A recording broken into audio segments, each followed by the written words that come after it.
அழகும் கொடுந்தானை கோட்டழகும் மஞ்சள் அழகும் அழகல்ல நெஞ்சத்து நல்லம் யாம் எனும் நடுவு நிலைமையால் கல்வி அழகே அழகு என்று அக்கால மகளிருக்கு கல்வியை ஒரு அழகாக கூறினாலும் கூட அவர்கள் போர்க்குணம் மிகுந்த பெண்களாகத்தான் இருந்தார்கள்.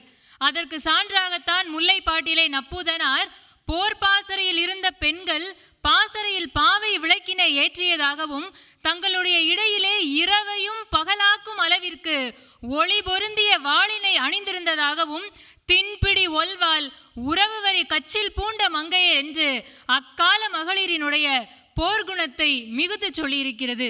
அது மட்டுமா, அக்காலத்திலே நுண்மான் நுழைபுலம் பெற்றிருந்த ஔவையார் அதியமானுக்காக தொண்டைமானிடம் தூது சென்ற போது, தொண்டைமானே, உன்னுடைய படைக்கலன்கள் அனைத்தும் புதியனவாக இருக்கிறது, ஆனால் அதியமானின் படைக்கலன்கள் அனைத்தும் மிக பழமையாக இருக்கிறது என்று அதியமானை பழிப்பது போல புகழ்ந்தும் தொண்டைமானை புகழ்வது போல பழித்தும் நடக்கவிருந்த போரினை தடுத்ததாக புறநானூறு இவ்வே பீலி அணிந்து மாலை சூட்டி கண்திரல் நோன்கால் எக்கம் திருத்தி நெய்யணிந்து கடியுடை வியன்னகர் அவ்வே அவ்வே பகைவர் குத்தி கோடு நுதி சிதைத்து என்று கூறியிருக்கிறார் என்றால் அக்கால பெண்கள் போர்க்குணத்தில் சிறந்தவர்களாகத்தான் இருந்திருக்கிறார்கள்.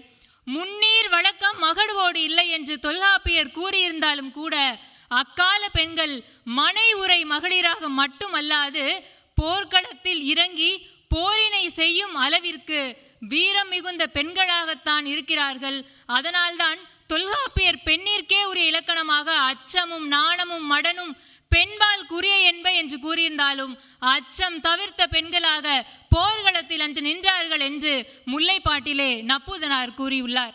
சகோதரி கூறியது போல பெண்ணானவள் அறிவாயுதம் ஏந்தி போராட வேண்டிய தேவை இன்றைய காலத்தில் இருந்தாலும் கூட தன் எதிரில் இருப்பவர் எந்நிலையில் இருக்கிறார் என்பதை உணர்ந்துதான் அது அறிவாயுதமா அல்லது ஆயுதமா என்பதையே நாம் தீர்மானிக்க வேண்டும். காம கொடூரர்கள் வாழக்கூடிய இச்சமூகத்தில் பெண் என்பவள் எப்படி அறிவாயுதத்தால் போராட முடியும்? அறிவால் வெறும் வாய் சொல்லால் மட்டும்தான் கூற முடியுமே தவிர அவள் ஒருபோதும் தன்னை காத்து கொள்ள முடியாது. எப்பொழுது அவள் தன் கையில் ஆயுதத்தை ஏந்தி போர் குணமிக்க பெண்ணாக மாறுகிறாளோ அப்பொழுதுதான் கண்ணகியை போல எதிர்த்து நின்று கேள்வி கேட்க அறிவாயுதமும் இங்கு செயல்படும்.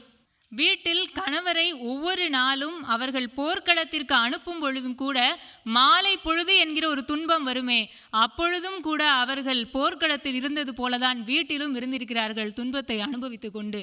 அப்பொழுதும் தங்களை சமாளித்தவர்களாக உணர்வுகளை கட்டுப்படுத்தியவர்களாக மாலை பொழுதில் தன்னையே ஆற்றி கொண்டுதான் தலைவி இருந்திருக்கிறாள். அதனால்தான் முல்லைப்பாட்டை நெஞ்சாற்று பள்ளி என்று கூறுவார்கள்.